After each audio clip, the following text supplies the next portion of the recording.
Hola, ¿cómo están? Bienvenidos a todos y a todas. Este es el tercer programa de Espectadores, mucho más que espectadores, el programa de la AETAE, la Asociación de Espectadores del Teatro y las Artes Escénicas de la Argentina. Hola, ¿cómo estás? Nora Lías Ormani. Hola, ¿cómo están? Yo feliz con este tercer programa, pero además abrumada por la cantidad de espectáculos que tenemos en estas carteleras de abril, que como tenemos proyectado Pablo, ahora estamos hablando de la cartelera porteña, pero que más adelante vamos a tener más espectáculos porque va a ser una cartelera también federal. Así que feliz, feliz, feliz. Así es, Nora. Y sobre el final del programa vamos a recordar cuáles son los canales para que se asocien a la AETAE y qué beneficios y qué actividades tiene nuestra asociación. Saludamos a Grisi Santomauro. Hola Grisi, ¿cómo estás? Hola Pablo, ¿cómo están todos?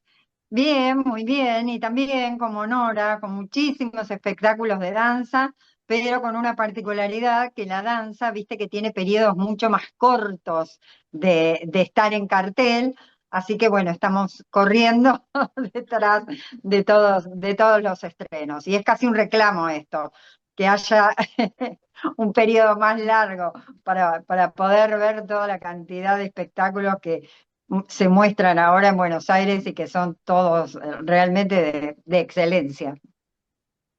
Así es, Grisi. Así que en un ratito nada más vamos a estar con nuestra sección. No se lo pierdan con esas recomendaciones y con esos anticipos que tienen que ver con la cartelera teatral. Y como bien dijo Nora Lías Ormani, vamos a comenzar también a reflejar lo que sucede en la cartelera de todo el país. Hoy tenemos un invitado muy especial, pero antes quiero aclarar que no está con nosotros el maestro Jorge Dubati, porque se encuentra brindando una clase en la Escuela de Crítica Teatral. Así que por esa razón hoy no estará presente con nosotros el maestro Jorge Dubati. Lo vamos a extrañar indudablemente, pero ya la próxima semana estará nuevamente aquí en Espectadores en nuestro programa. Les decía, en este tercer programa tenemos un invitado muy, muy especial. Yo creo que es un sinónimo del teatro argentino y que en parte también es la historia del teatro argentino. Así que en segundos nada más comenzamos a charlar con él y dejamos la incógnita sobre de quién se trata.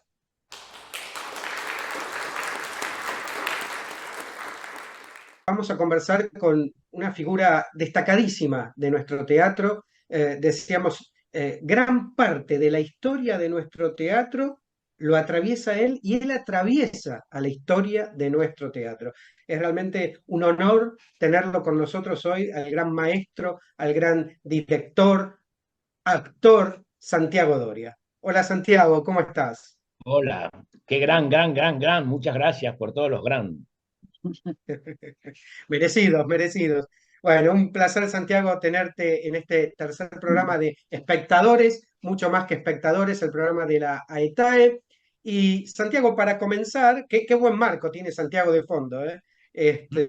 Esa biblioteca que los que conocemos esa biblioteca y algunos objetos, más allá de los libros, es una historia. Cada cosa que tiene Santiago en sus repisas y en su casa tiene historia, historia teatral pura y anécdotas.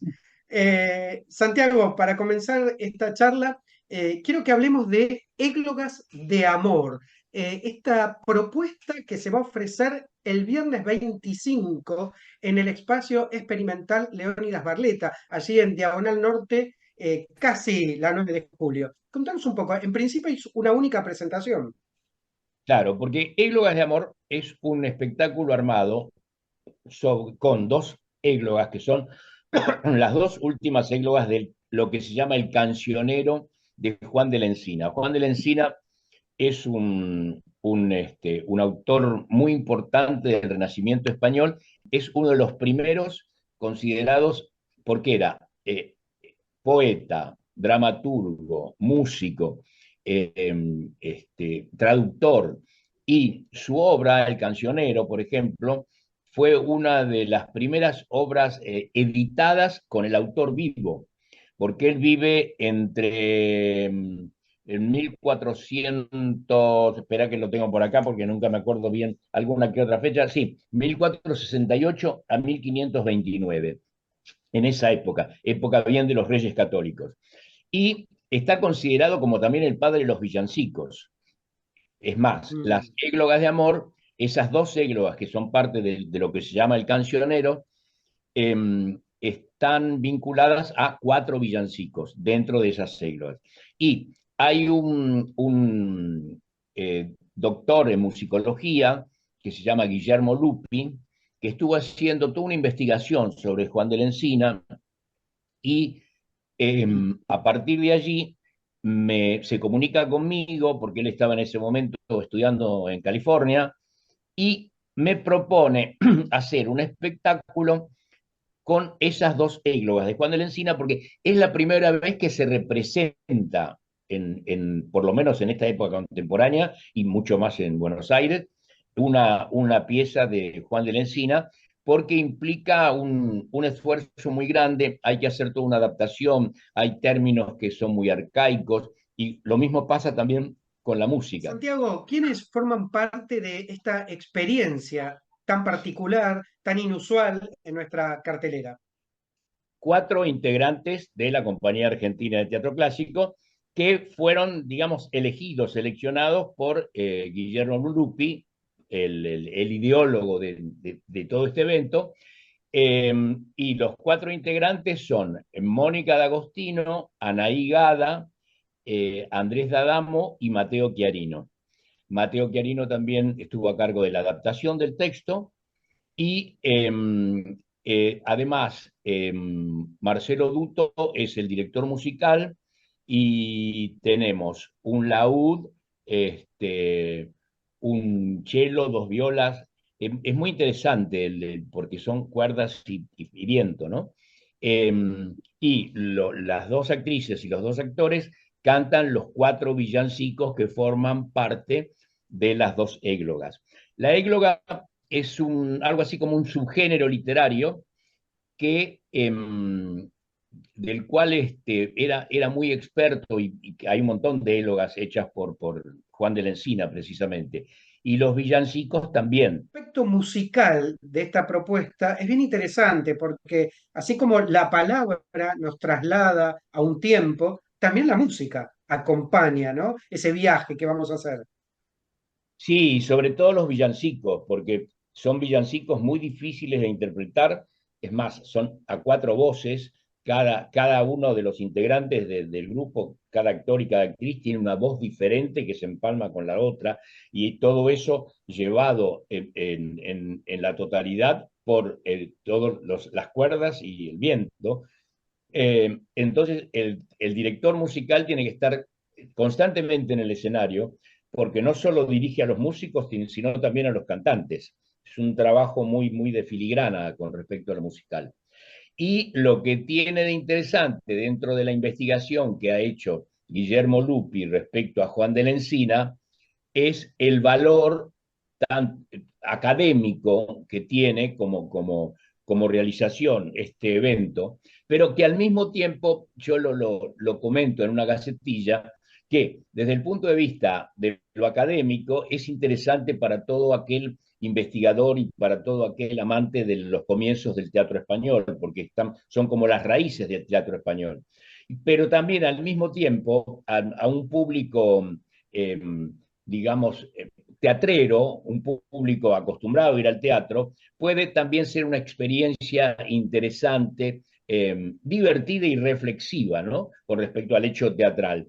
La intención no es irnos nosotros a la Edad Media, sino traer un poco la Edad Media hacia nosotros para entender ese paso de tiempo precisamente y al mismo tiempo entender de dónde viene todo esto que después va a ser el siglo de oro y que tanto hoy día estamos tomando del siglo de oro, porque prácticamente si uno analiza un Lope de Vega y lo trae a hoy un teleteatro, por decir así, aunque ya ni siquiera hay teleteatros, pero una miniserie, tiene como las mismas estructuras ya de aquel barroco, ¿no? En el sentido de que, bueno, están los enamorados, el amigo del muchacho, la amiga de la chica, los grandes, el papá, la mamá, la estructura de argumento, ¿no? esa escaleta armada en cuanto a la relación entre personajes sigue vigente desde la época del barroco, ¿no? Entonces, es como hacer un análisis y decir, epa, ¿de dónde viene todo esto? ¿Cómo el hombre ha necesitado desde sus primeras etapas expresarse, mostrar en el escenario? Porque además, por otro lado, también tiene una reflexión política en cuanto a por qué el pastor quiere ser palaciego y por qué el palaciego puede ser pastor. Y fundamentalmente, volver ya en esa época a la era a la anterior a ellos, que era la platónica, de cómo el amor es transformador. Entonces, todo ese cúmulo de temáticas aparece ya en esas églogas, por ejemplo. El amor como transformador. Santiago traza un puente entre esta experiencia que en principio se va a ofrecer el viernes 25 en el espacio experimental Leónidas Barletta. En principio una sola presentación y traza un puente entre Églogas de Amor y la Compañía Argentina de Teatro Clásico, y pienso en El Espectador, ¿no? Este es el programa de la AETAE, Espectadores se llama nuestro programa, y cómo interpela esta poética al espectador actual. Bien vos decías, es un viaje del pasado hacia el presente, ¿no? Cómo nos interpela, cómo dialoga con nosotros hoy. ¿Y qué sentís que pasa? ¿Qué va a pasar con esta experiencia, pero además con todo lo que viene sucediendo con la Compañía Argentina de Teatro Clásico en torno al espectador?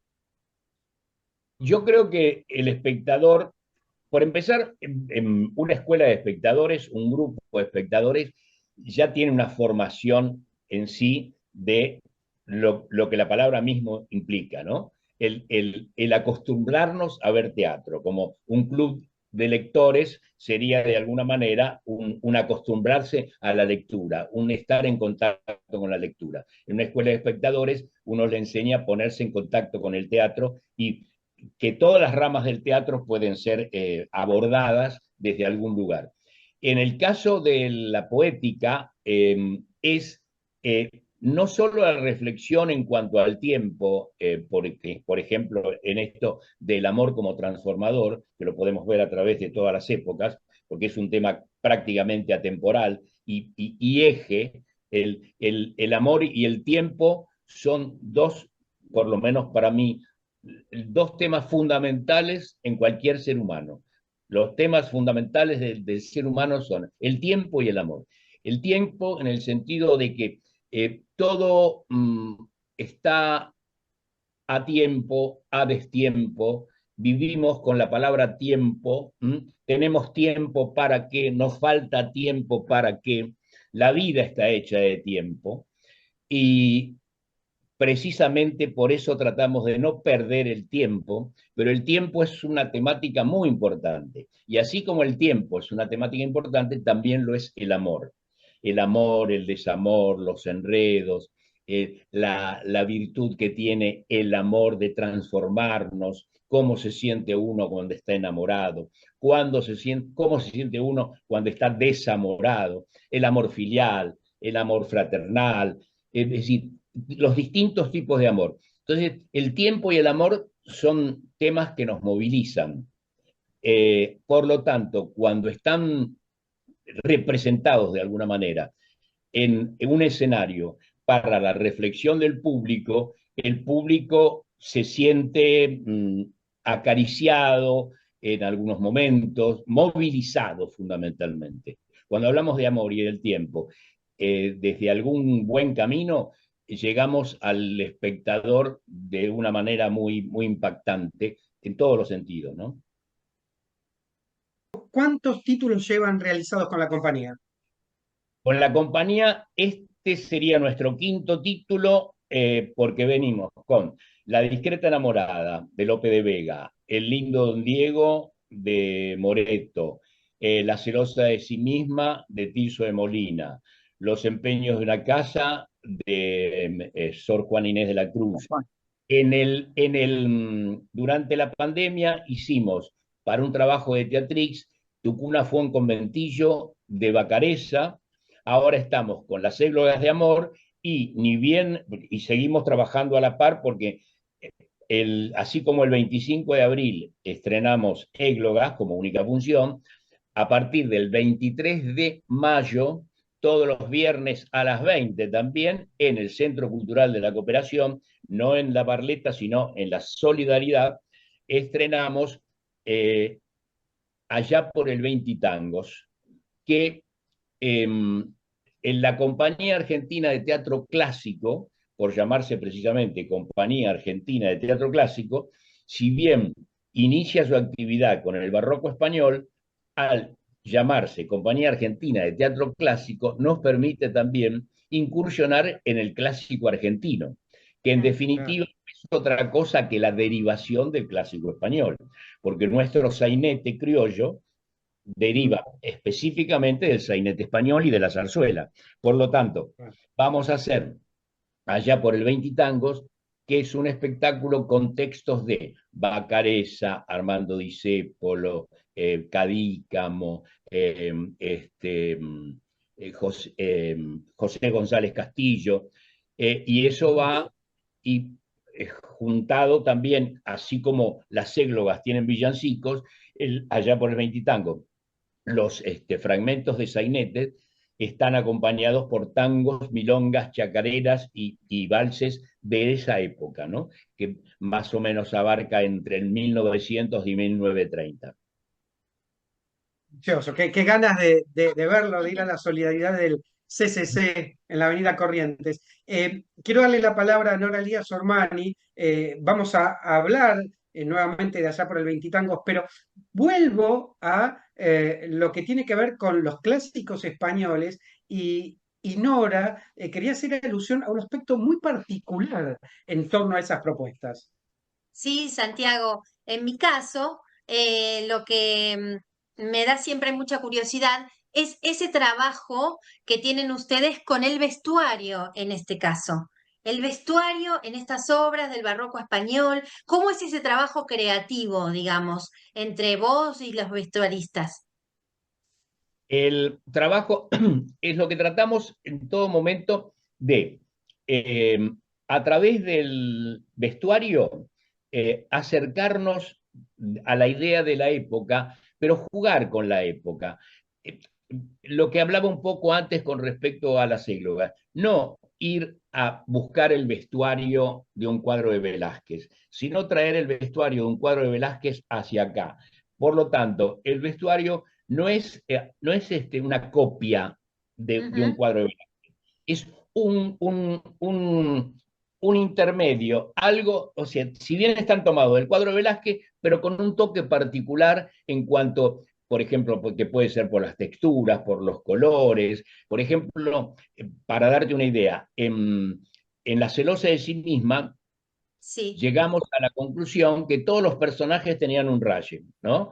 Como solemos decir nosotros. Están todos rayados por algo estos personajes. Entonces, con Maide Arigós dijimos, bueno, pongámosle rayas a todos los trajes, pero que si el que lo pesca, que lo pesque, pero nosotros nos divertimos con ellos. Entonces, suponete, el galán tenía una camisa rayada, el criado tenía un pantalón rayado, una de las chicas tenía un corsé rayado, pero tampoco las rayas eran todas iguales. Es decir, pero el, pusimos todo lo que tenía que ver con el rayado, un poco en cada traje había un toque de rayado. Divertirse con la idea también, es no ser una copia de aquel original, sino buscar un elemento que le ofrezca teatralidad a la totalidad.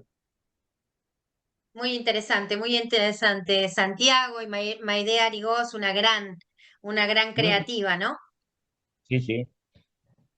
Excelente, excelente. Y con Maide, ella hizo, Susana Silverberg hizo La Discreta, Maide Claro. hizo El lindo Don Diego y La Celosa. Después, en Los empeños de una casa, yo le pedí permiso a las dos para usar, porque eran tantos trajes y además los costos se habían ido a las nubes. Entonces, bueno, algunos trajes en Los empeños de una casa había un poco de todo, había un traje de La Discreta, dos trajes con una línea armónica, ¿no? Para buscar que todo armonizara, pero eran 2 o 3 trajes de cada espectáculo anterior. Y aprovechando esa idea como un juego creativo también, porque los juegos creativos, si el espectador los pesca, bien, y si no, no importa. De todas maneras, al creador le sirven para la totalidad, para la entrega que tiene que Claro, hacer.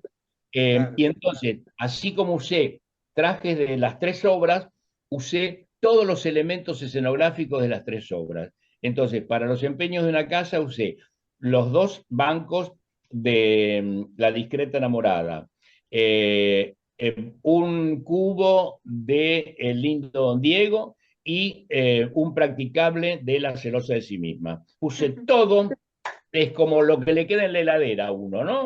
Va y arma una rica comida con todo lo que tiene y lo que... Bueno, muy bien, continuamos con esta hermosa charla con el maestro Santiago Doria y pensábamos hace unos instantes en el vínculo entre las propuestas de la Compañía Argentina de Teatro Clásico y el espectador. Pero Grisi Santomauro va a tomar otra mirada que tiene que ver con la óptica del actor. ¿Qué sucede con el actor que tiene que interpretar estos textos que no son tan transitados en nuestro tiempo? ¿No es así, Grisi?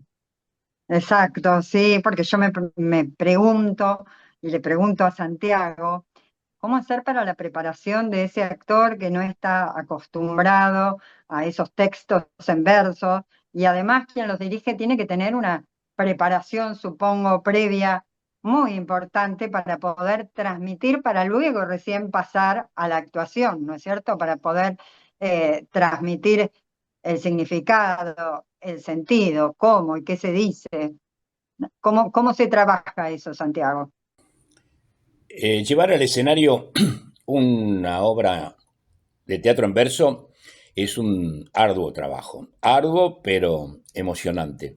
Ya con la Compañía Argentina de Teatro Clásico estamos acostumbrados, porque ya hace muchos años que estamos trabajando con verso, pero si se incorpora algún integrante nuevo, enseguida lo ponemos a tono, porque bueno, pero fundamentalmente el que más tiene que saber del tema es el adaptador y el director, porque a la hora de adaptar y de limpiar algún arcaísmo, sacar alguna reiteración, hay que estar muy atento a todo lo que es la métrica, la estructura del verso, si es un pareado, si es un octosílabo, si es un endecasílabo, si es una décima, y para poder hacer la adaptación como corresponde, ¿no? Pero en realidad cuando empiezo a trabajar con los actores son 3 planos que hay que tener en cuenta. La forma, el contenido y la emoción. La forma es el verso, tal cual esté escrito, respetar ya sea el octosílabo, el endecasílabo, la rima, lo que corresponda a esa experiencia acústica que es el teatro en verso. El contenido es lo que significa, lo que hay adentro de ese verso, qué nos cuenta, qué nos dice, qué es lo conceptual. Y cuando uno encuentra el concepto de adentro de esos versos, al decir el verso ya sabe qué piensa, qué dice, por lo cual sabe si está enojado, si está triste, si está enamorado. Por ejemplo, supongamos la primera escena de La discreta enamorada. Dice: baja los ojos al suelo, le dice la madre a la chica, ¿no? Que se supone que están por la plaza. Porque solo has de mirar la tierra que has de pisar. La chica dice: ¿qué? ¿No he de mirar al cielo? No repliques, altanera. Y la chica le dice: pues no quieres que me asombre, creo Dios derecho al hombre porque el cielo ver pudiera. Y la madre le dice: cuando quieras contemplar en el cielo, en tu aposento, con mucho recogimiento tendrás ceniza lugar. Esos son todos versos octosílabos, ¿no? Que sería una redondilla. Uno entonces busca lo que yo llamo la cotidianeidad, o sea, ¿qué hay adentro de ese verso? Poder decirlo primero, pero para conceptualizarlo, pero después pasar al verso estricto, ¿no? El contenido sería: baja la vista. ¿Mm? Pero, ¿por qué? ¿No voy a mirar el cielo yo? Sí, pero no en la calle no. Bueno, pero Dios creó el cielo creó al hombre de pie para que pueda mirar el cielo. Bueno, no seas respondona, no me repitas. Si vos querés en algún momento mirar el cielo, en tu habitación abrís la ventana y lo ves. Eso sería como el contenido de ese verso. Entonces, cuando el actor o la actriz le toca decirlo, sabe que en este caso es una especie de riña entre madre e hija. Por ahí pasa el encanto de el contenido. Si uno sabe el contenido, respeta la forma, pero ya aparece la emoción. Vimos al maestro Santiago Doria recordando que Églogas de Amor se va a presentar el viernes 25 de abril a las 8 de la noche en el Teatro Leónidas Barleta, en la Sala Experimental Leónidas Barleta, allí en Roque Sáenz Peña 943, muy cerquita del Obelisco. Y en el mes de mayo, el estreno de Allá por el Veintitangos en la Sala Solidaridad del CCC los viernes a las 8 de la noche. Así que vamos a continuar disfrutando del arte de la obra de Santiago Doria con dos propuestas en las próximas semanas en la cartelera de Buenos Aires. Como siempre, un placer escucharlo y poder conversar con el gran director Santiago Doria. Vamos a pasar ahora a otra de las secciones de nuestro programa que tiene que ver con el No se lo pierdan y las recomendaciones que tenemos preparadas para hoy.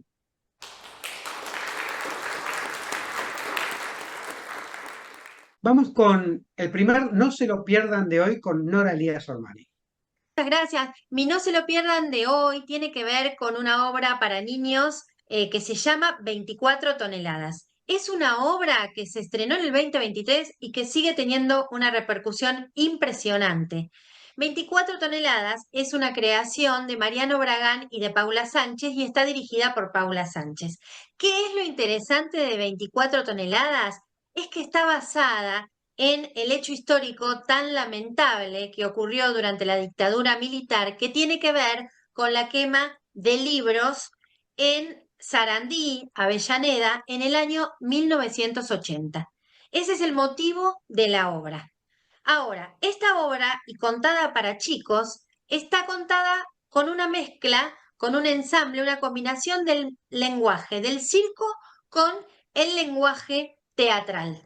Esto lo hace popular, muy interesante. Hay muchos actores en escena. La escena es riquísima porque también hay músicos percusionistas en escena que acompañan todo lo que va ocurriendo.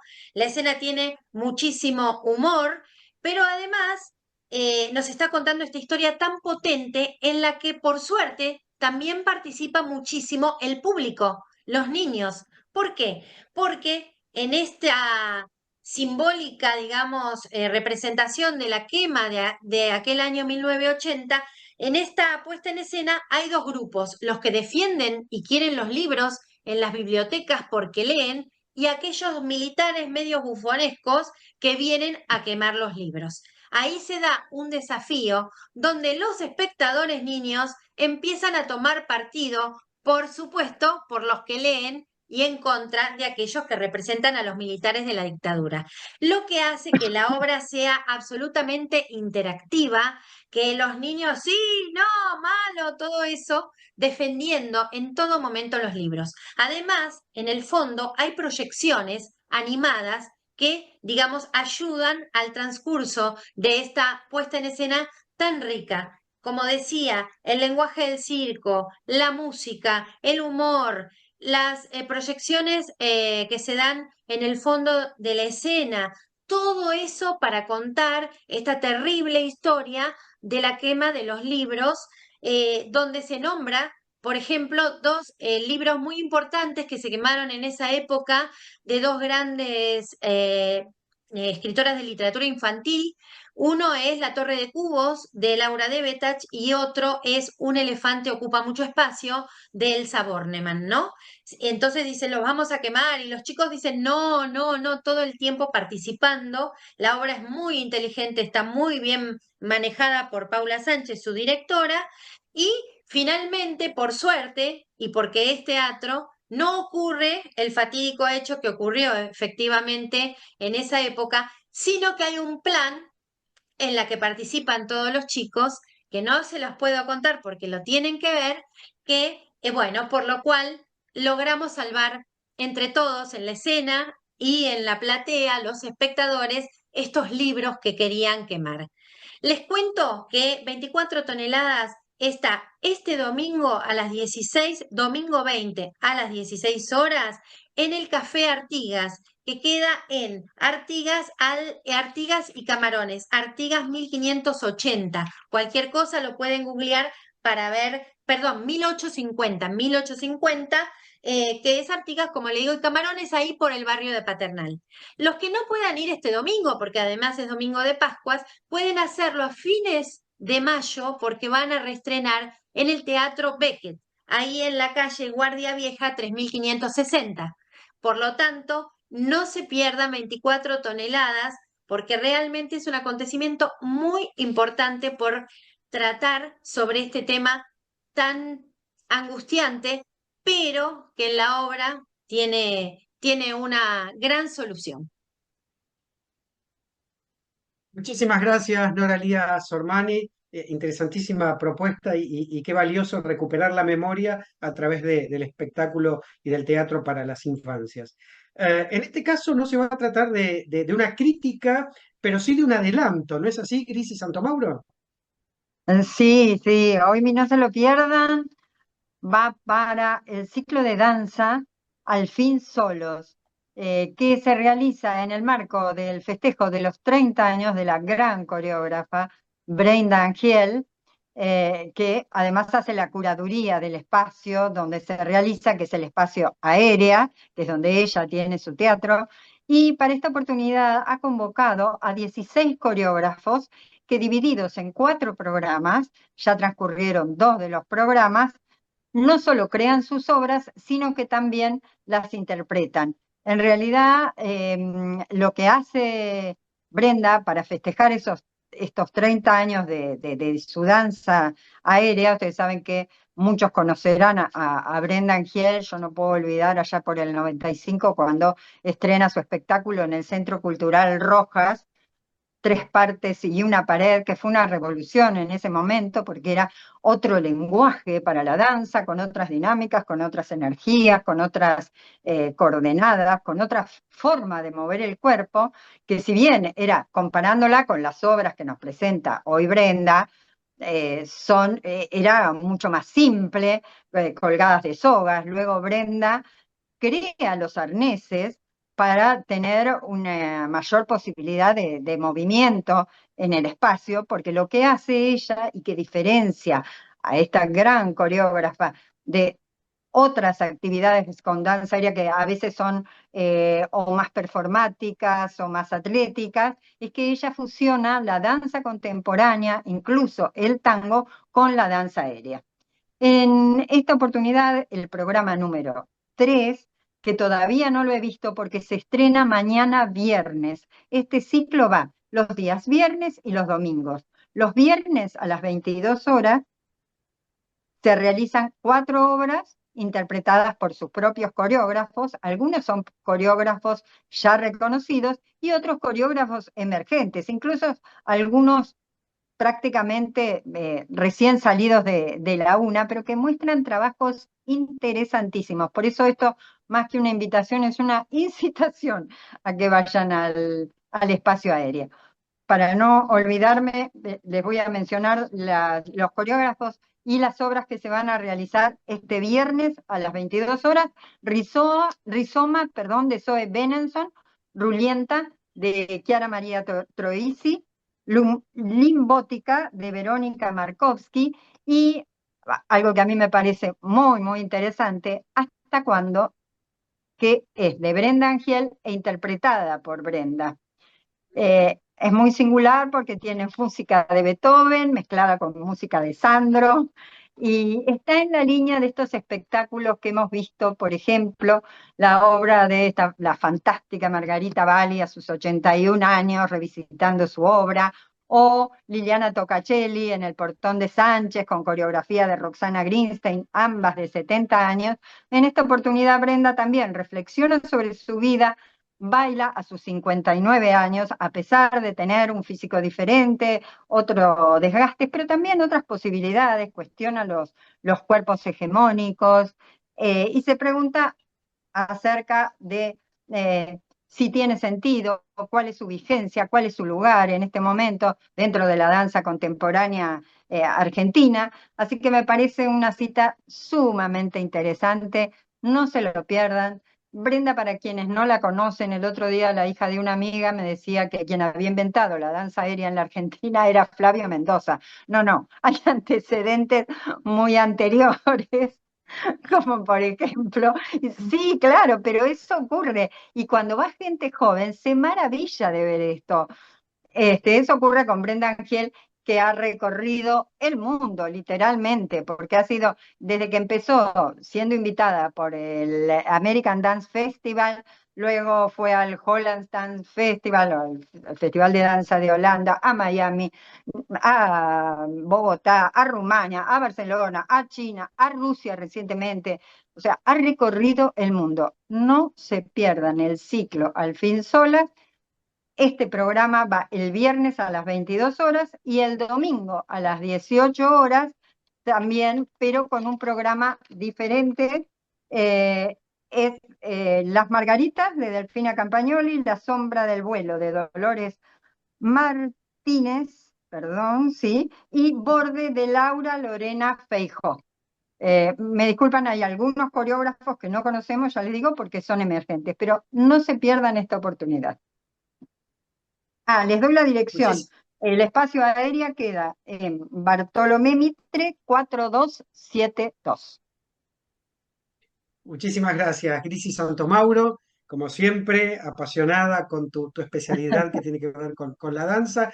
Y no se lo pierdan del día de hoy, tiene que ver nos vamos a involucrar con el mundo del postimpresionismo. Y digo esto porque se trata de una propuesta que tiene muchísima belleza visual, pero además es una propuesta emocionalmente muy fuerte. Estoy hablando de Vincent el Loco Rojo. Es una pieza escrita y dirigida por Flor Bertol, que también está haciendo en este momento un espectáculo de su autoría y dirección en torno a Frida Kahlo, pero en este caso obviamente tiene que ver con Vincent Van Gogh. No se trata de una biografía para nada, sino de poder adentrarse en yo diría, la sensibilidad más profunda de este pintor que ha sido incomprendido en su época, que no ha sido valorado como tantos otros a los que después la historia recupera, revisita y valoriza.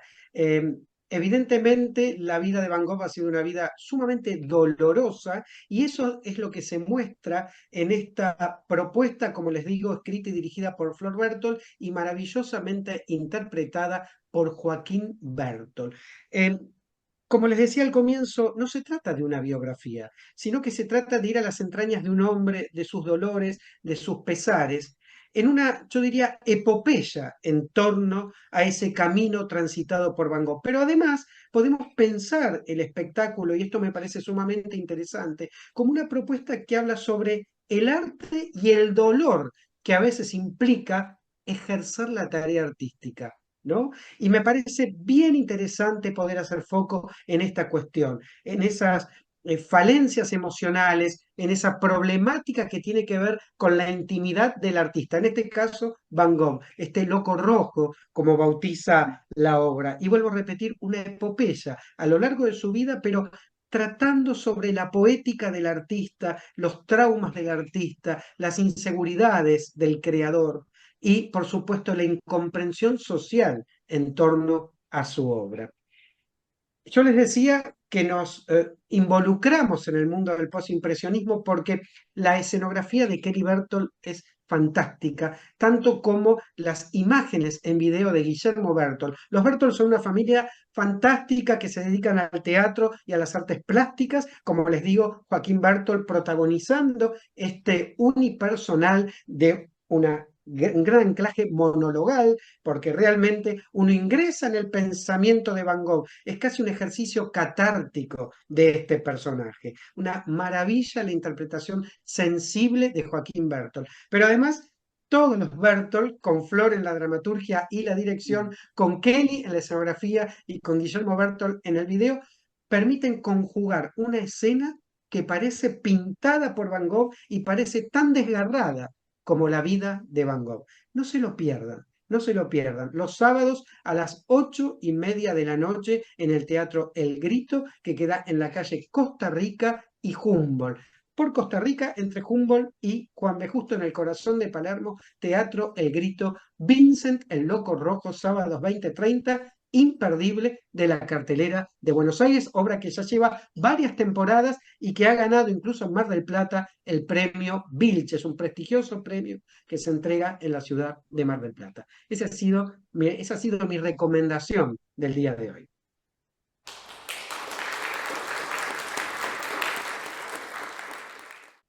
Bueno, llegamos al final del programa, nuestro tercer programa de espectadores, mucho más que espectadores, y como siempre le doy la palabra a Nora Lía Sormani, que nos va a refrescar la manera de formar parte de la AETAE y todos esos datos tan valiosos para que sigamos ampliando, expandiendo nuestra comunidad.